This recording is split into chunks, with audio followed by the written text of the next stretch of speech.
안녕하세요. 여러분의 희망사다리 조박사TV입니다. 네, 기출문제를 지금 계속 어, 살펴보고 있습니다. 35회, 36회를 살펴봤고요. 네, 이번에는 34회, 2월 20일 날 시행된, 올해 2월 20일 날 시행된 34회 자격시험 문제지를 살펴보겠습니다. 그러니까 자격시험은 60점 이상만 맞으면 되니까요.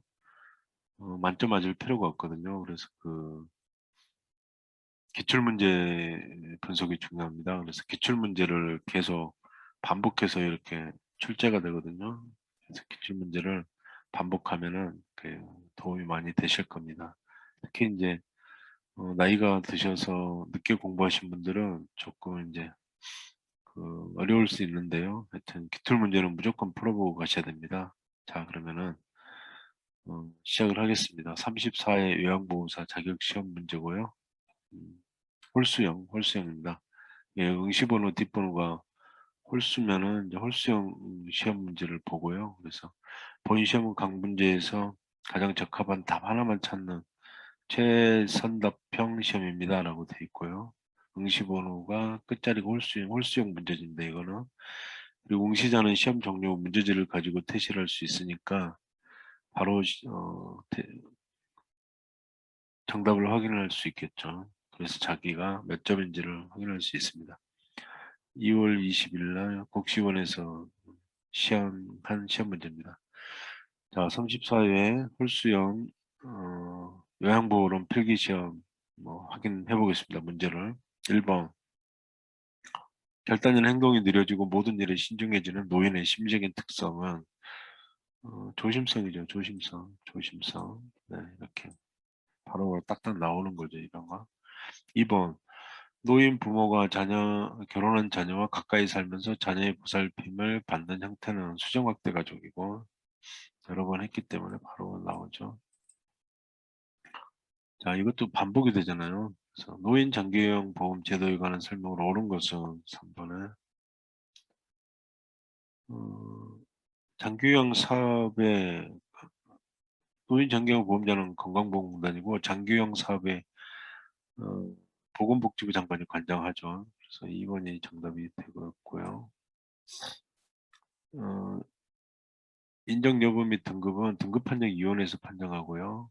죄악한 보호는 재가급여에 해당됩니다. 재가급여는 비용의 15%를 본인이 부담하는 거고요. 자, 4번입니다. 다음 내용이 포함된 서식의 유형은 등급에 따른 이용 한도액과 본인 부담금, 급여의 종료 횟수, 비용, 인정 유효 기간, 돈하고 관계된 거 나오면은 어, 표준장기요양 이용 계획서라고 말씀드렸고요. 표준장기요양 이용 계획서. 그래서 급여의 종류와 내용은 장기요양 인정서에 나오고 횟수는 표준장기요양 이용 계획서다. 그리고 이 용어가 개인별 장기요양 이용 계획서로 변경되었다라고 말씀드렸고, 자, 5번입니다. 요양보호 업무의 목적은 뭘까요? 대상자의 신체 기능 증진이죠. 이것도 일조 목적이 나와 있잖아요. 음, 신체 수발 및 가사활동 지원을 통해서 가족의 부양 부담을 경감하고 삶의 질을 향상하는 데 목적이 있다. 생활 안정과 부양 부담 경감. 네. 그래서 일조 목적은 꼭 기억을 해 두셔야 되고요. 자, 6번입니다. 6번. 노인정기요양 표준 서비스 중 개인활동 지원 서비스 내용에 해당되는 거, 개인활동 지원 서비스도 여러 번 나왔죠. 그래서 외출 시 동행, 업무 대행 이런 거는 개인활동 지원 서비스라고 이해를 하시면 됩니다. 외출 시 동행. 자, 7번입니다. 7번. 요양보호사의 역할과 관련된 내용이 옳게 된 것은 했네요. 7번. 관찰자, 이건 아니고, 옹호자는 지지해주죠. 지지해주고, 격려해주고, 옹호해준다. 그 대상자를, 권리를 옹호해준다. 자, 7번에 2번이고요. 8번입니다. 자, 다음 내용이 포함된 시설 대상자의 기본 권리는 개인의 선호와 건강 상태에 따른 개별화된 식단을 제공한다. 잔존 능력을 유지시키기 위해 재활 프로그램을 제공한다. 이거는 시설 어르신들이 어떤 권리에 해당될까요? 개별한 식단, 그냥 획일적이지 않고 개별화된 식단, 잔존 능력 유지 이런 거는 진로폰 서비스를 받을 권리에 해당됩니다. 진로폰 서비스 이거 잘 구분하셔야 됩니다. 자, 9번입니다. 9번. 다음 사례에 해당하는 노인학대 유형은 치매 대상자가 감기 증세로 몸져 누워 있었지만 보호자는 돈이 없다며 대상자를 병원에 데려가지 않고 며칠 동안 집을 비웠다. 학대죠. 이거 학대인데 어떤 학대일까요? 방임이죠, 방임. 병원에 의료적인 처치가 필요한데 모시고 가지 않는 것도 방임입니다. 방임. 다음 행위가 포함된 성희롱의 유형은 야한 농담하고 성적 관계를 회유하기, 성적인 정보를 유포하기. 몇 번일까요? 언어적 성희롱, 언어적 성희롱. 즉 신체 접촉이 이루어지지 않고 시각이나 이런 게 아니고 언어를 통한 성희롱이죠. 자, 1번입니다. 대상자로부터 요양보호사가 성희롱을 당했을 때 정규형 기관장의 대처 방법은 했습니다. 11번. 다른 요양기관에 의뢰하는 건 안 되는 거고 대상자에게 서비스 중단 조치를 일단 취하고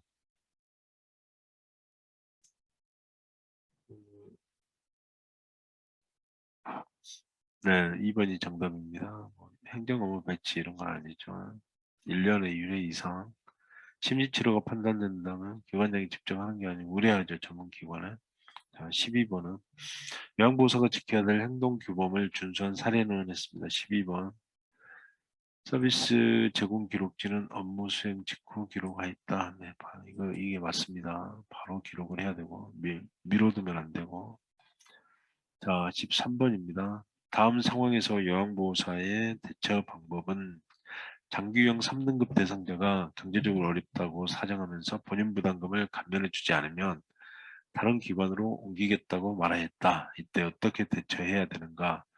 본인 부담금 할인은 노인 장기 요양보험법 위반이라고 설명한다. 이게 정답입니다. 예, 법 위반 사항임을 설명을 해야 되겠죠. 14번에 요양보호사의 직업윤리 원칙으로 옳은 것을 했습니다. 14번 자신의 업무 활동과 지도받은 내용을 점검한다. 맞고 대상자에게 어려움을 호소하면 안 되고 복종과 알선 안 됩니다. 낙상사고 발생 시 보고해야 되죠. 아니면 응급조치를 취하든지 요양보호사 스스로 처리하는 건 아닙니다. 서비스 제공 방법이 확실치 않을 경우는 기관에 연락해서 아니면 전문가에게 도움을 받아야 되죠. 15번 다음 상황에서 요양보호사의 대처 방법은 했습니다. 대상자가 하루 종일 사용하여 젖은 일회용 마스크를 보호자가 아깝다며 빨아서 재사용해달라고 요구했다. 이럴 때는 어떻게 대처해야 되는가? 마스크의 효과가 떨어질 수 있다고 대상자가 하루 종일 젖은 일회용 마스크를 그러나요? 이렇게 효과가 떨어질 수 있다고 얘기를 해야죠. 네. 보호자 의견대로 빠른 사용 안 되고 보호자의 말을 못 들은 척하는 것도 안 되고 기관장과 의논하게 답변을 피하는 것도 아닙니다. 16번입니다. 요양보호사의 전신 스트레칭 방법으로 옳은 것은 했습니다. 요양보호사의 근골격계 질환이 많이 발생되기 때문에 꼭 기억을 해두셔야 되고요. 기출문제. 스트레칭된 자세를 10에서 15초 정도 유지해야 된다. 정답입니다. 16번. 17번. 결핵 대상자와 접촉한 후 요양보호사의 대처로 옳은 것은 감염 여부를 확인하기 위해 검사를 해야 되겠죠. 네. 17번. 18번. 노화에 따른 소화기계 변화로 옳은 것은 있습니다. 지방의 흡수력 감소. 지방의 흡수력이 떨어지죠. 19번.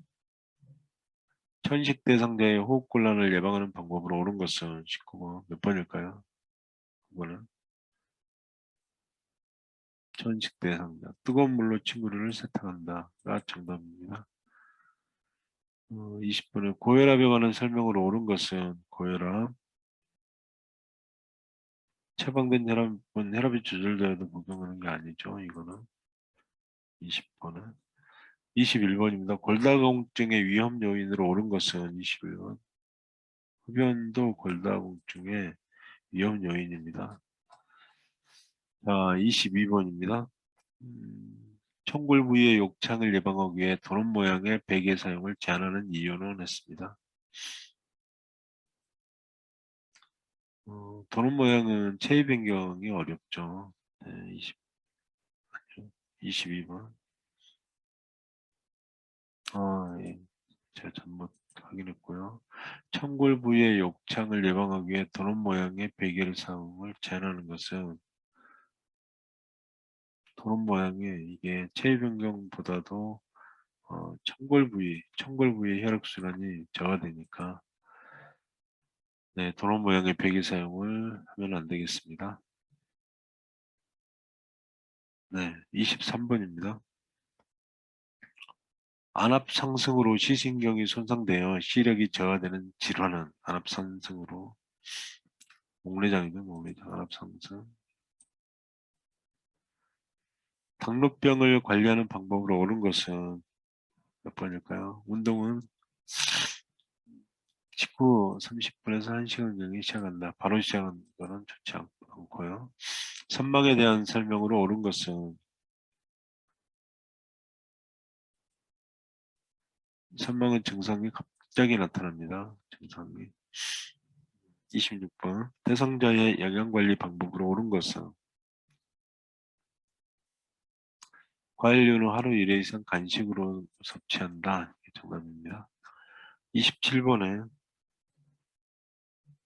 수분 섭취를 제한해야 되는 질환으로 옳은 것은 27번 신부전, 네, 신부전증입니다. 대상자의 안전한 운동관리 방법으로 옳은 것은 네, 대상자의 안전한 질환관리, 안전한 운동관리 방법으로 옳은 것은 28번에 현재 약물이 복용 중 약물이 뭔지 확인하고 운동을 해야 되겠죠. 또 급격하게 운동을 하면 안 될 수도 있으니까. 29번에 노화로 인한 수면의 특성은 했습니다. 노화로 인한 수면의 특성은 자주 깨죠. 29번. 30번입니다. 대상자가 두통이 있을 때마다 비처방약을 구입하여 복용할 때 제 대처 방법은 비처방약도 복용하기 전에 의사 상담하게 하는 게 중요하겠죠. 또 부작용이 있거나 할 수 있으니까. 31번 65 이상 노인에게 매년 1회 권장하는 예방접종은 인플루엔자 예방접종입니다. 인플루엔자. 31번은 32번입니다. 요양보호사의 업무 보고 방법으로 옳은 것을 했습니다. 네, 보고는 한꺼번에 하지 않고 중복되지 않게 간결하게 요점을 분명하게 육하원칙으로. 네, 32번은 33번입니다. 장교형 기관에서 사례회의를 하는 목적으로 오는 것은 서비스를 지속적 관리가 제일 중요하죠. 네. 사례회의 하는 목적은 어르신에게 제대로 서비스가 이루어지는지 피드백하는 것, 부족한 서비스는 없는지. 네. 34번입니다. 임종을 앞둔 대상자가 같은 동작을 반복하며 불안정한 상태를 볼 때 대처 방법은 옆에 머물며 손을 잡아준다. 35번 임종한 대상자의 사후 관리 방법으로 옳은 것은 눈이 감기지 않을 경우 거즈를 적셔 눈 위에 올려놓으면 눈이 감긴대요. 그래서 편안한 모습을 네, 볼 수 있겠죠. 자, 35번까지 특별히 어려운 점은 없었죠. 계속 반복되는 것을 확인할 수 있었고 같은 문제 유형이. 네. 자, 지금까지 강의 내용이 도움이 되셨다면 좋아요, 구독, 알람 설정 부탁드리고요. 다음 시간에는 34회 실기 문제를 살펴보도록 하겠습니다. 경청 유지해서 감사합니다.